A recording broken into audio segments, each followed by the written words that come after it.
Hello children, welcome to असा education. आज हम करेंगे 9th क्लास की हिंदी की किताब क्षितिज का पहला चैप्टर दो बैलों की कथा। इसके हम करेंगे प्रश्नोत्तर। इससे पहले हमने कुछ करवा दिए थे आपको, आइए देखते हैं। तो आशय स्पष्ट कीजिए, आपका अगला प्रश्न है। इसमें है, अवश्य उनमें कोई ऐसी गुप्त शक्ति थी, जीवों में श्रेष्ठता का दावा करने वाला मनुष्य वंचित है। इसका क्या आशय है, इस लाइन का क्या मतलब है? आंसर होगा, हीरा और मोती बहुत अच्छे मित्र थे, गहरे मित्र थे। तो वो एक दूसरे से बिना कुछ कहे एक दूसरे के भावों को समझ जाते थे। हालांकि वो एक दूसरे से कुछ नहीं बोलते थे, लेकिन उनके हाव भाव से उनको पता चल जाता कि दूसरा क्या कहना चाह रहा है, हीरा क्या कहना चाह रहा है या मोती क्या कहना चाह रहा है। तो उनके पास अवश्य ही कोई ऐसी शक्ति थी जिससे ऐसा होता था।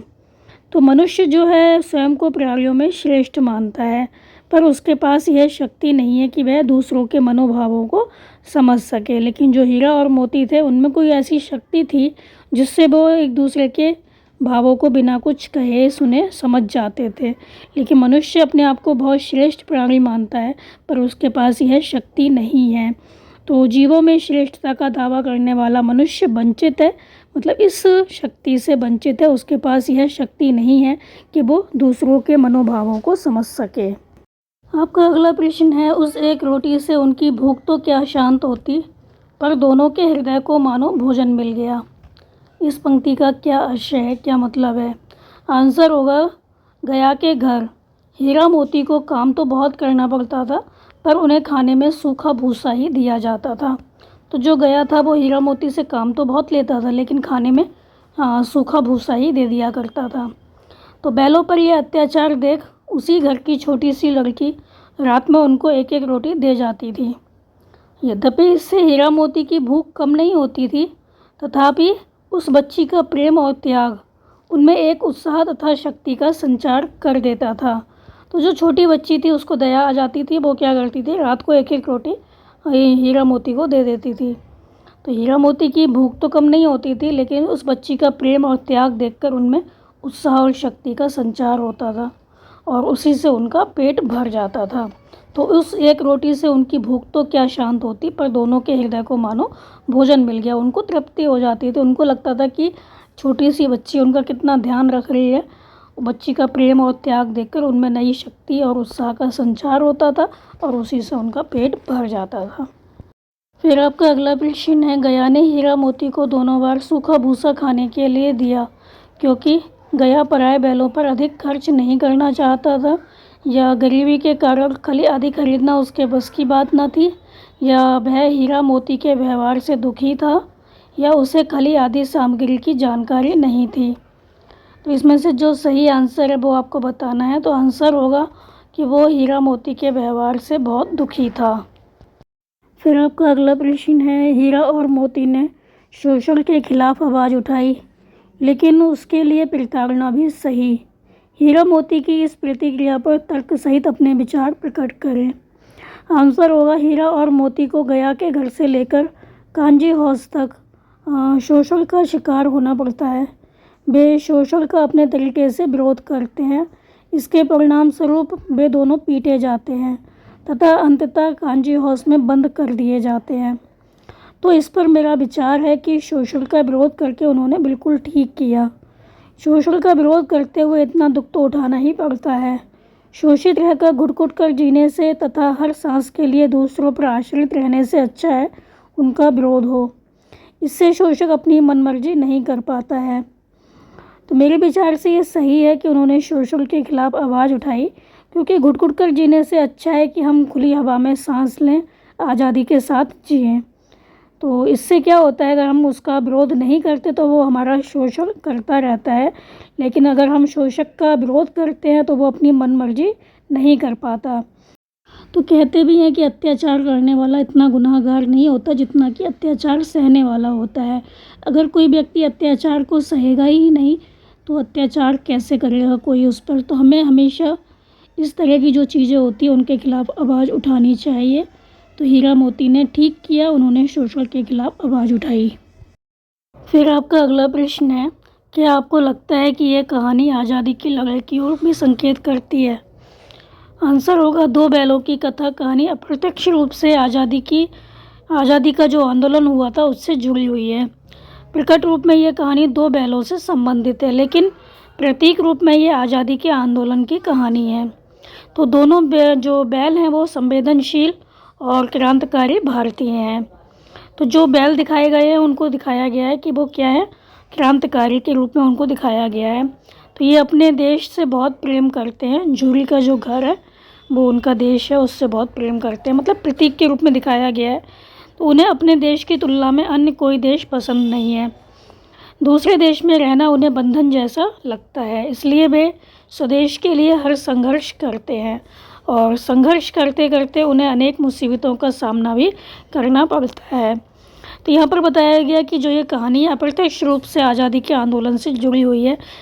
तो प्रकट रूप में ये कहानी दो बैलों से संबंधित है, लेकिन प्रतीक रूप में ये आज़ादी के आंदोलन की कहानी है। तो दोनों बैलों को यहाँ पर बहुत संवेदनशील और क्रांतिकारी भारतीय के रूप में दिखाया गया है। जैसे कि हमारे देश के क्रांतिकारी थे, उन्होंने शोषण के खिलाफ आवाज़ उठाई, अपनी देश की आज़ादी के लिए उन्होंने संघर्ष किया। उसी तरह जो ये बैल थे उनको भी अपने ऊपर होते जो अत्याचार थे वो सहन नहीं कर पा रहे थे, इसीलिए उन्होंने आवाज़ उठाई।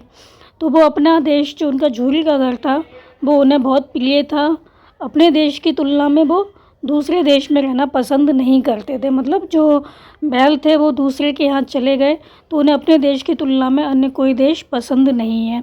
तो जैसे कि हमारे देश के देशभक्त लोग हैं, उन्हें किसी के अधीन रहना पसंद नहीं था, तो उन्होंने क्रांति की। इसी तरह जो बैल थे उन्होंने भी संघर्ष किया, शोषण के खिलाफ आवाज़ उठाई।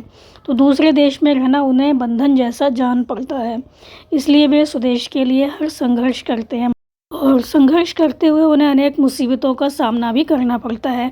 जैसे हमारे क्रांतिकारी थे, हमारे देश के जो लोग थे, उन्होंने भी आज़ादी के लिए बहुत संघर्ष किया, बहुत मुसीबतें सही, बहुत जुल्म सहे उन्होंने।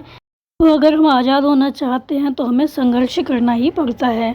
तो वे हर मुसीबत में संगठित होकर लड़ते हैं, इसलिए हर बाधा पर विजय पा लेते हैं। तो अंत में वे काल कोठरी में कैद कर दिए जाते हैं, उन्हें भूखा प्यासा रखा जाता है ताकि उनकी क्रांतिकारी जो भावना है वो नष्ट हो जाए। परंतु वहाँ भी वे अन्य कैदियों के कल्याण के लिए संघर्ष करते हैं, जैसा कि इन बैलों ने किया। तो अंत में उन्हें सूली पर चढ़ाने का आदेश आ जाता है। संयोग से उन्हें अपना देश पुनः प्राप्त हो जाता है। इस प्रकार ये कहानी संकेत में स्वतंत्रता संग्राम की कथा कहती है। आपका अगला प्रश्न है, बस इतना ही काफ़ी है, फिर मैं भी जोर लगाता हूँ। ही भी वाक्य में किसी बात पर जोर देने का काम कर रहे हैं और ऐसे शब्दों को निपात कहते हैं। तो कहानी में से 5 ऐसे वाक्य छांटिए जिनमें निपात का प्रयोग हुआ है। तो बस इतना ही काफ़ी है, फिर भी मैं जोर लगाता हूँ। तो इस यहाँ पर जो ही और भी है वो किसी बात पर जोर देने का काम कर रहा है, तो ऐसे शब्दों को निपात कहते हैं। शब्द वाक्य में किसी बात पर जोर देने का काम करते हैं वो कहलाते हैं निपात शब्द। तो आपको अपनी कहानी में से 5 ऐसे वाक्य छांटने हैं जिनमें कि निपात का प्रयोग हुआ हो, ही भी इस तरह का प्रयोग हुआ हो। तो निपात युक्त 5 वाक्य हैं जिनमें ही का प्रयोग हुआ है। एक ही विजय ने उसे संसार की सभ्य जातियों में गढ़ बना दिया। मतलब एक ही जो उसकी विजय हुई उसी ने संसार की सभ्य जातियों में उसे गढ़ बना दिया। फिर अवश्य ही उनमें कोई ऐसी गुप्त शक्ति थी जिससे जीवों में श्रेष्ठता का दावा करने वाला मनुष्य वंचित था। तो यहाँ पर क्या है, ही आया है, अवश्य ही। तो ऐसी कोई गुप्त शक्ति थी उनके अंदर। तो यहाँ पर क्या है, जो ही शब्द है वो किसी बात पर जोर दे रहा है, वास्तव में उनमें कोई ऐसी शक्ति थी। फिर है, आहत सम्मान की व्यथा तो थी ही, उस पर मिला सूखा भूसा। फिर है, हाँ सार ही है। फिर है, अभी 2 ही 4 ग्रास खाए थे, वहाँ ज़्यादा खाना नहीं खाया था कि 2 आदमी लाठियाँ लिए दौड़ पड़े और दोनों मित्रों को घेर लिया। तो यहाँ पर जो ही शब्द आया है वो किसी बात पर जोर दे रहा है, तो जोर देने का काम कर रहा है। ऐसे शब्दों को निपात कहा जाता है। अब देखते हैं भी के वाक्य। भी का वाक्य, अगर वे भी ईंट का जवाब पत्थर से देना सीख जाते तो शायद सभ्य कहलाने लगते। फिर एक मुंह हटा लेता तो दूसरा भी हटा लेता। झूरी इन्हें फूल की छड़ी से भी न छूता था। मुझे मारेगा तो मैं भी 1-2 को गिरा दूंगा। यहाँ भी किसी सज्जन का वास है, मतलब यहाँ भी कोई सज्जन रहता है। तो इन वाक्यों में यही बताया गया है कि जहाँ पर भी ही भी इस तरह के शब्द लगे होते हैं तो इससे पता चलता है कि वो ये जो शब्द हैं वो किसी बात पर जोर दे रहे हैं। फिर आपका अगला प्रश्न है, रचना के आधार पर वाक्य के भेद बताइए तथा उपवाक्य छांटकर उसके भी भेद लिखिए।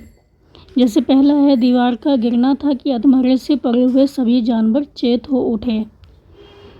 तो इसमें मिश्र वाक्य जो है ये है, इसमें उपवाक्य कौन सा है और गौर उपवाक्य कौन सा है। तो मुख्य उपवाक्य इसमें अधमरे से पड़े हुए जानवर जो थे सभी जानवर चेत हो उठे। और गौर वाक्य है, गौर उपवाक्य दीवार का गिरना था। फिर दूसरा है आपका वाक्य, सहसा एक दरियल आदमी जिसकी आंखें लाल थीं और मुद्रा अत्यंत कठोर आया। तो मुख्य उपवाक्य है, सहसा एक दरियल आदमी आया। और गौर वाक्य है, जिसकी आंखें लाल थी और मुद्रा अत्यंत कठोर थी। फिर है अगला आपका कि हीरा ने कहा, गया के घर से नाहक भागे। तो इसमें आपका मुख्य उपवाक्य है, हीरा ने कहा। क्या कहा?